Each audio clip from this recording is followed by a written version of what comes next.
Olá, seja bem-vindo a mais uma edição do Linha de Frente, o conteúdo de política do Grupo Aratu. Neste ano de 2020, estamos querendo conversar com políticos, candidatos, pré-candidatos, para entender as propostas de cada um e ajudar o eleitor de Salvador e de outras cidades do interior da Bahia a escolher melhor o seu prefeito ou prefeita a partir de 2021.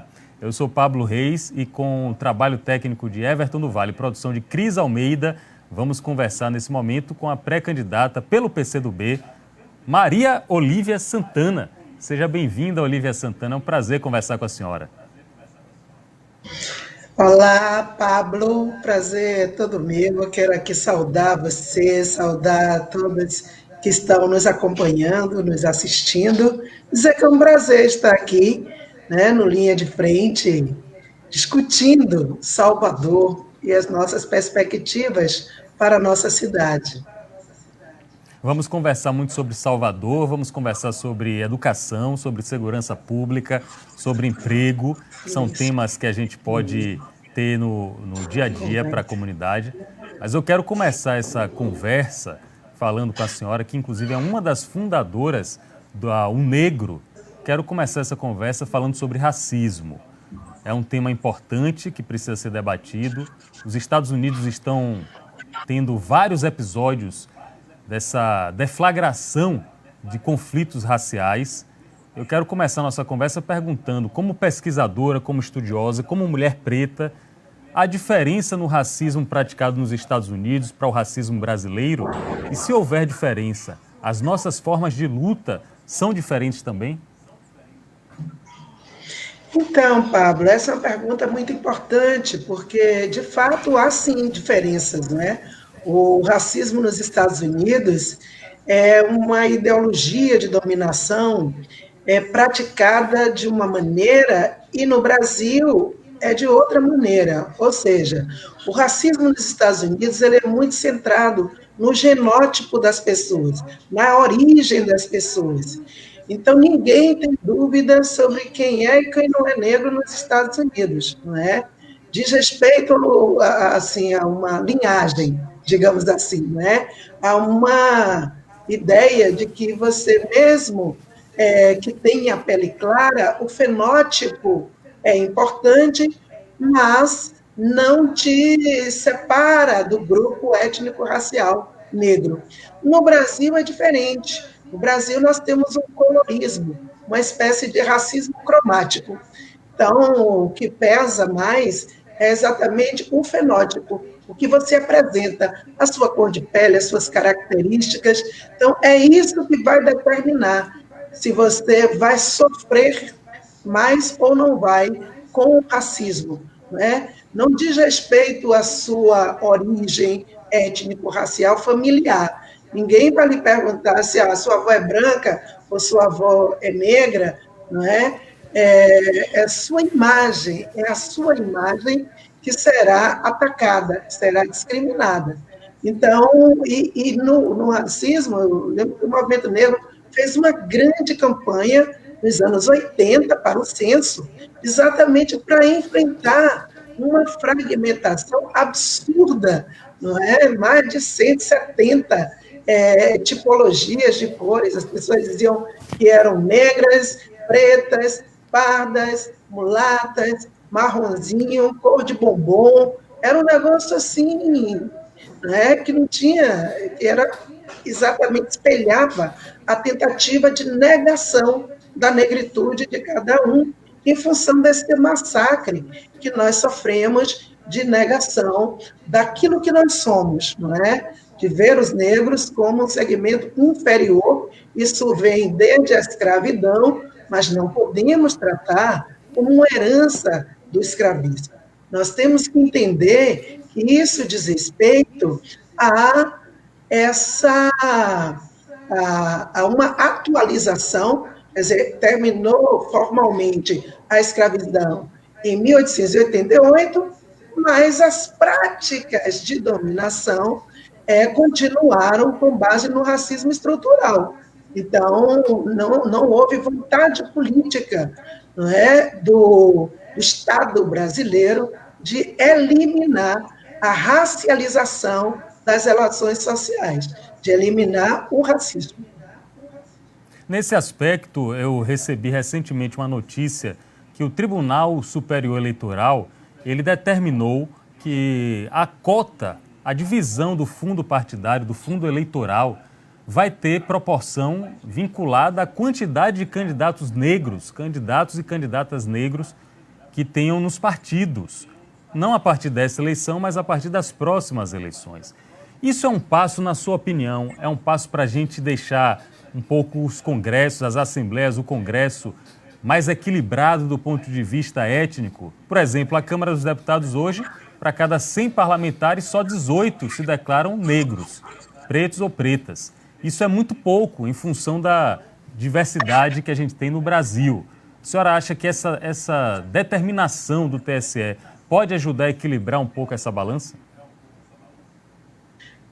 Sem dúvida, Pablo, é um avanço importante essa decisão do Tribunal Superior Eleitoral, assim como foi a decisão de que o fundo partidário, né, que o fundo eleitoral, melhor dizendo, seja distribuído garantindo 30% dos investimentos nas candidaturas das mulheres, né? Porque nós não podemos achar que vamos alterar a representação, a democracia representativa, sem financiar as campanhas, sem que a população que não está representada nesses espaços de poder tenha acesso ao financiamento.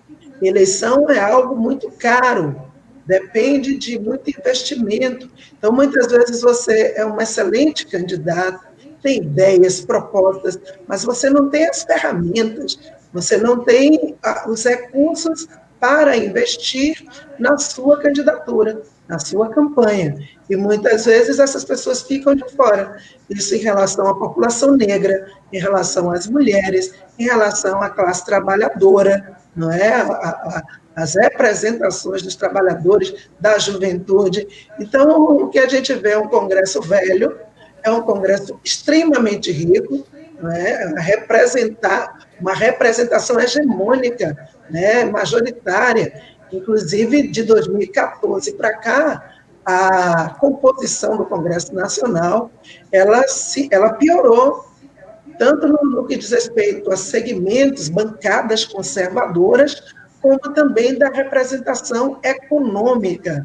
Então, acho que é muito importante essa decisão de que, olha, os partidos vão ter que dividir os recursos, vão ter que financiar candidaturas negras, sim, porque senão homens e mulheres negros nunca vão chegar, a gente vai sempre ficar de fora, não por incapacidade, não por falta de inteligência ou de projeto, não é, político, de ideias, enfim, mas por falta de estrutura, né? Isso nesse nos deixa aspecto, de fora. Estou conversando com a Olívia Santana, ela citou bem essa determinação de que 30% das candidaturas sejam de mulheres. E nesta campanha, ou nesta pré-campanha à Prefeitura de Salvador, temos um número que me parece um número recorde de mulheres concorrendo. Já seria um reflexo, Olívia Santana, dessa mudança de paradigma? Com certeza, eu não tenho nenhuma dúvida que isso é resultado das conferências de políticas para as mulheres que nós realizamos tantas, principalmente no ciclo dos governos de Lula e Dilma, não é? O feminismo tem crescido cada vez mais, a participação das mulheres na política, as manifestações públicas e também nas redes sociais, né, de rua, fisicamente, as passeatas, enfim, as manifestações, mas também o uso desse universo digital a favor das pautas que dizem respeito à liberdade das mulheres, ao empoderamento das mulheres e de nós, mulheres negras. O feminismo negro cresce no país e no mundo. E, inclusive, é preciso pensar essa força que vem de baixo para cima e que, numa cidade como Salvador, que nunca foi governada por uma mulher negra, e que só foi governada em toda a sua história, de mais de 4 séculos, de quase que 5 séculos, por um homem, né, negro, que foi o Edivaldo Brito, que foi um prefeito biônico na época da ditadura. Então, nós queremos ter a afirmação de uma cidade democrática e com a participação, sim, de negras e negros, os filhos e filhas do povo, que chegam e se apresentam para discutir a nossa cidade. A cidade é nossa também, não é? Nós não podemos manter essa estrutura de segregação que há em Salvador. É um negócio vergonhoso o que acontece em Salvador, uma cidade com mais de 80% de negros e negras na sua população, 54% da população de Salvador é mulher, mulheres chefes de família, mulheres que são trabalhadoras domésticas, que sobem e descem todos os dias, que são feirantes, entendeu? Mulheres que são dos estratos populares, fundamentalmente, mulheres da classe média, mulheres das elites, mas essencialmente uma maioria subrepresentada, extremamente subrepresentada, nos espaços de gestão e de direção da cidade. Então, essa eleição eu já considero histórica, por nós estarmos presentes, não é, sendo apostas partidárias. O meu partido, por exemplo, teve essa ousadia de me colocar e de vir junto, porque tem uma diferença. Uma coisa é você colocar o nome de uma pessoa negra e não fazer nenhum investimento, não dar nenhum suporte, nenhum respaldo. E o que a gente está vendo é que há, sim, uma mudança nessa eleição, fruto de todas essas mobilizações. A campanha Eu Quero Ela, que pautou, não é? Sinalizou, olha, nós estamos fora e nós não podemos ser só eleitores, nós precisamos ser eleitos. Então, toda essa confluência de movimentações resultou numa configuração eleitoral onde mulheres negras estão presentes, não é? Homens negros estão presentes, e eu tenho certeza que nós vamos mudar a história de Salvador nesta eleição de 2020. A senhora falou aí sobre mais da metade da população de Salvador ser de mulheres, e citou muito bem que são mulheres chefes de família, guerreiras, mulheres que muitas vezes cumprem o papel da mulher, o papel do pai, o papel do avô, o papel do companheiro, ocupam esses vários segmentos. E leio aqui na biografia da senhora que a senhora é filha de uma mulher desse gênero, uma mulher que era trabalhadora doméstica. Eu queria entender melhor quem era sua mãe, qual o papel dela na sua vida, na sua formação e principalmente na sociedade. Então, Mainha é uma mulher sobrevivente, uma sobrevivente que me orgulha muito. Minha mãe é uma mulher que começou a trabalhar aos 9 anos de idade. Ela foi dada pela família lá em Butuípe, não é? Em Jiquiriçá, aquela região que ela vivia com sua família. Eu não conheço nenhum familiar por parte de mãe, porque minha mãe foi dada para vir trabalhar aqui em Salvador. Ela analfabeta, não é? Até hoje ela nunca frequentou uma escola. Ela é uma mulher extremamente inteligente, me dava cartilha desde pequena para eu aprender as primeiras letras, estudava lá no bairro, no Alto do Candira. Eu nasci na invasão de Ondina, na época era o prefeito ACM, não é? Que era o prefeito de Salvador. A prefeitura tirou a gente de Ondina, aquela invasão, jogou todo mundo lá na Boca do Rio. A Boca do Rio, naquela época, parecia um interior de Salvador. Me lembro da escuridão, me lembro da falta de estrutura. Mãe saía para trabalhar na Vitória, na Barra, e a gente ficava, eu e minha irmã, em casa. Era um sofrimento, porque a gente tinha muito medo de ficar sozinhas. Mas minha mãe não tinha outra opção. Minha mãe, ela é espírita, então ela rezava todos os dias antes de trabalhar, pedindo proteção para a gente, e ia para a batalha. E é muito duro. Hoje eu tenho 54 anos, e eu vejo quanto que tem mulheres ainda, trabalhadoras domésticas sem carteira assinada, que ganham um salário que muitas nem conseguem ganhar o salário mínimo inteiro, não é? E tem que garantir a sobrevivência dos seus filhos com pouco que ganha. Minha mãe enfrentou violência doméstica, é uma história tão dramática que daria uma novela mexicana, mas ela sobreviveu a tudo isso e me deu o melhor que ela podia dar, o lápis, o caderno, a régua e o compasso. E eu estou aqui hoje entendendo que milhares de meninas negras, infelizmente, ainda enfrentam todas as desigualdades, não têm oportunidade. Eu não quero ser exceção à regra, eu quero que mais mulheres negras possam ser parte de uma regra de igualdade. Nós precisamos construir igualdade. Salvador é uma cidade que precisa assumir esse desafio de aproximar os mais pobres dos mais ricos, os negros do branco. É um absurdo que a renda, Pablo, em Salvador tem uma força econômica brutal.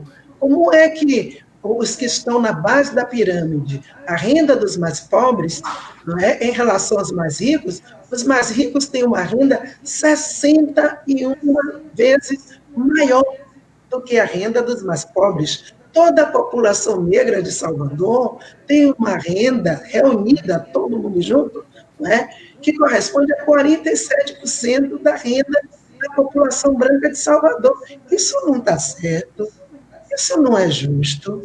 E isso não pode causar espanto apenas as pessoas são negras, né, que estão vivendo essas perversidades. Isso precisa espantar quem está no topo da pirâmide da cidade.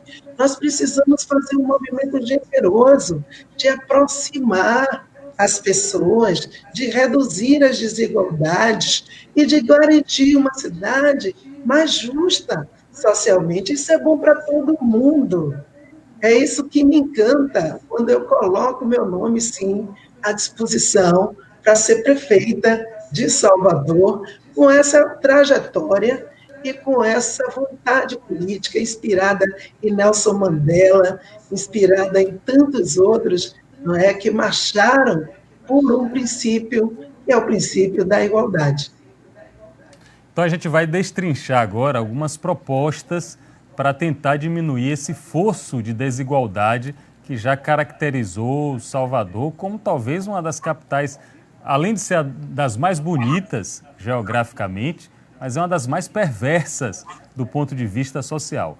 Só que antes dos projetos tem uma outra mulher, uma minha colega aqui, Joana Castro, que quer fazer uma pergunta de mulher para mulher, falando sobre a relação da senhora com a única mulher que foi prefeita de Salvador, que é a atual também pré-candidata e deputada federal, Lídice da Mata. Ô Joana, qual a pergunta para Olívia Santana? Alguns representantes do PSB, da deputada federal e pré-candidata Lídice da Mata, disseram que existe uma torcida por uma chapa Lídice Olívia para a prefeitura. Então eu queria saber da senhora se existe essa chance mesmo de formarem uma chapa feminina juntas e a senhora assumir esse papel de vice. Olha, Juliana, eu tenho uma relação de muita amizade com Lídice da Mata, é uma mulher que eu admiro, uma mulher que foi mais longe na política, né, de Salvador e da Bahia. Lídice foi vereadora, deputada estadual, deputada federal, foi prefeita, a primeira prefeita da nossa história, foi senadora, a única mulher senadora, não é, do estado da Bahia.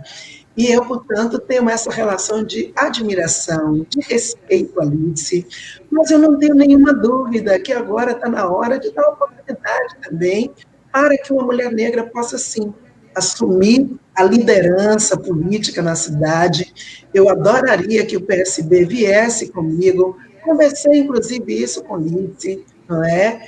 E respeito a decisão que o PSB tomar de ou manter a candidatura de Lídice, ou fazer outras pactuações, mas eu estou muito determinada a não deixar passar essa vez.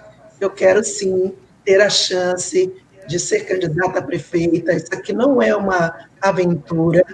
Eu tenho uma experiência de vida, de militância nos movimentos sociais, uma experiência de ter sido por 10 anos vereadora de Salvador, de ter sido secretária de Educação da cidade.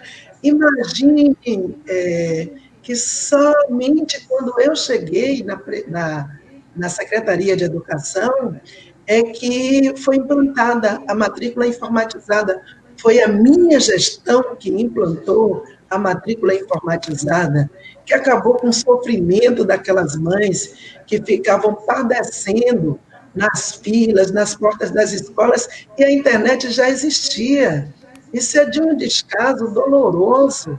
Como é que a gestão, foi na gestão de Embaçaí, a gestão anterior a que eu fui secretária, foi a gestão de Embaçaí. E como é que não se investiu? Deixava aquela coisa horrorosa das pessoas apodrecendo na porta, dormindo na porta de escola. E a coisa que eu mais fiquei feliz foi quando a gente implantou a matrícula informatizada, e aí uma trabalhadora que morava em Coutos, ela estava no Rio Vermelho trabalhando, e ela descobriu que podia fazer a matrícula de sua filha, né, do seu filho, em qualquer escola. Ela foi, fez 15 minutos, acabou. Podia voltar para casa tranquila, dormir tranquila, uma coisa tão simples, que depende de vontade política e de conhecimento do sofrimento do povo. Então, eu não quero adiar esse propósito, né? Secretária do Trabalho, secretária de Políticas para as Mulheres, ninguém vai poder dizer: Olívia, você não pode ser candidata porque você não tem experiência. Porque eu tenho experiência coletiva, uma experiência construtiva, onde passei, deixei um legado positivo. E é por isso que eu me sinto, sim, preparada para estar no Palácio Tomé de Souza, tomar posse pela primeira vez na história, nessa condição de prefeita da cidade de Salvador. Eu vou lutar por isso, como todos aqueles e aquelas que acreditam nessa possibilidade, porque eu penso que as meninas negras, quero terminar dizendo isso, Pablo, elas precisam de referência, elas precisam de espelho. Eu quero que elas olhem e digam: poxa, se ela chegou lá, eu também posso chegar. É isso que mais me encanta. Deputada estadual, ex-secretária também de Educação, ex-secretária do Estado de Trabalho, Emprego e Renda, Olívia Santana. A senhora citou aí a trajetória política da também pré-candidata e deputada federal Lídice da Mata. É importante mencionar que ela já foi do partido da senhora, já foi do PCdoB. Ela migrou para o PSDB, também para o PMDB, para o PSB, enquanto a senhora não. A senhora, pelo que eu leio da história política da senhora, sempre se manteve no PCdoB. Ao mesmo tempo em que isso demonstra uma fidelidade, uma lealdade partidária muito grande, para algumas pessoas, alguns observadores políticos, o comunismo ficou muito ultrapassado na realidade mundial, internacional de hoje. Tem gente que diz, Olívia, você sabe muito bem, que o comunismo já acabou, o comunismo morreu. A senhora concorda com isso? Por que se manteve tanto tempo no PCdoB? Então, Pablo, por um motivo muito simples. Eu acredito na política como uma causa. E eu aprendi do que eu estudei, não do que eu ouvi falar sobre o socialismo, de que é possível, sim, dividir a renda, dividir a riqueza, que feio, horroroso, a gente vê uma ilha de opulência e um mar de desigualdade, de carência, de miséria, de pobreza. O capitalismo, especialmente na sua fase neoliberal, é uma tragédia para milhões de pessoas no mundo inteiro. Eu não concordo e nunca vou concordar que poucos tenham tudo e muitos nada tenham. Essa é a questão. Essa equação não me encanta. É por isso que eu nunca saí do PCdoB. Eu acredito no PCdoB. Eu não estou no PCdoB para ser deputada, para exercer cargos. Tudo isso aconteceu como uma consequência. Eu recebi proposta para ir para outros partidos. várias vezes, mas eu no PCdoB tenho assim uma coletividade que me inspira a lutar por uma sociedade melhor, por uma ordem social mais justa. Essa história de que o comunismo acabou é balela. Olha a China tem uma indústria, um PIB fantástico, né, focado no desenvolvimento industrial, científico. Quando você vai ver as notas, o desempenho escolar dos chineses, um país de mais de 1,4 bilhão de pessoas, você fica olhando e diz, poxa, como é que eles conseguem cuidar dessa turma toda, de tanta gente, e garantir autonomia científica, garantir esse desempenho que eles têm na área do esporte, da cultura. Eu estive na China, eu visitei, conheci Desculpe, só as interromper, experiências. Só interromper, já que a senhora esteve na China, a senhora pode até me explicar melhor. Porque as pessoas que conhecem a China dizem que a China só é comunista porque tem um partido único, mas tem práticas capitalistas da economia, a economia da China muito aberta para o mercado internacional. É isso mesmo? A China é comunista nos costumes e capitalista na economia?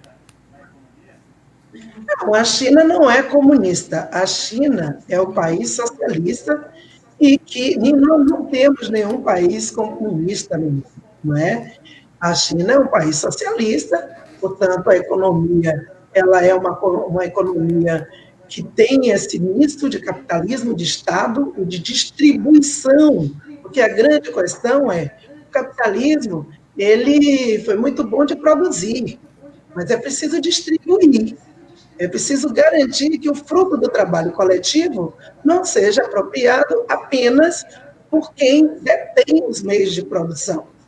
É preciso garantir a valorização do trabalho, é preciso garantir escola de qualidade, é preciso garantir democratização de internet. Uma cidade como Salvador, um país como o Brasil, a internet não pode ser vista como um bem privado, Pablo. Não pode ser vista, e a pandemia está revelando isso. É um absurdo que, a essa altura, pleno século XXI, o Brasil tenha uma espécie de indigência no acesso à internet fixa, não é? Banda larga, de qualidade, para todo mundo, deveria ser. Olha o que está acontecendo. Você vê hoje a escola do rico, os meninos estão tendo aula, estão estudando pelo trabalho remoto, pelo uso da internet. Mas quando você olha para a escola pública, como é que está a escola pública? Somente 41% dos lares em Salvador têm acesso à internet. Eu não preciso dizer que esses lares são de classe média e de uma elite, enquanto a população de Salvador, a maioria, está na miséria. É isso que eu não concordo. É por isso que eu luto, sim, pela socialização da riqueza, pela distribuição. Eu acho uma vergonha, um país como o Brasil, você ter 10 famílias controlando mais de 400 bilhões. Bilhões. Isso equivale ao PIB inteiro do Equador. Então, eu não tenho como não ser do PCdoB, eu não tenho como não. Estamos com a Olívia Santana, deputada estadual, e rapaz, tivemos uma rápida oscilação da internet.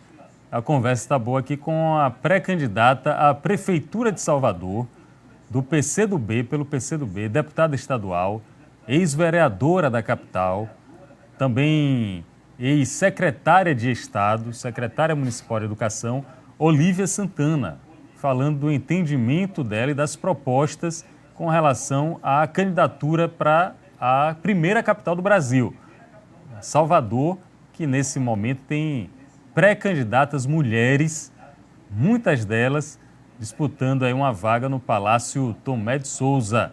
Enquanto a gente recupera o sinal, a conexão com a pré-candidata Olívia Santana, importante até, Everton do Vale, colocar o WhatsApp, o Instagram da deputada para quem quiser conhecer mais. A gente sempre mostra aqui o Instagram dela, Olívia Santana _oficial, Olívia Santana _oficial, para você também, se quiser, tiver interesse, acompanhar o trabalho da deputada estadual, desde 2019, pelo PCdoB, ex-vereadora, ex-secretária municipal da Educação, também foi secretária de Políticas para as Mulheres do governo do Estado, já com o governador Rui Costa, do PT, e secretária do Trabalho, Emprego e Renda. Olívia Santana foi secretária do Trabalho, Emprego e Renda, que tem aí a ascensão sobre a rede Cine Bahia. Além de tudo, ela é professora, pedagoga, uma das fundadoras da União de Negros pela Igualdade, a UNegro, e está com 54 anos de idade. Esse é um trecho da biografia de Maria Olívia Santana, nascida em Salvador. Foi eleita deputada estadual com mais de 57 mil votos. Então, enquanto a gente restabelece a conexão, você pode acessar o Instagram Olívia Santana _oficial.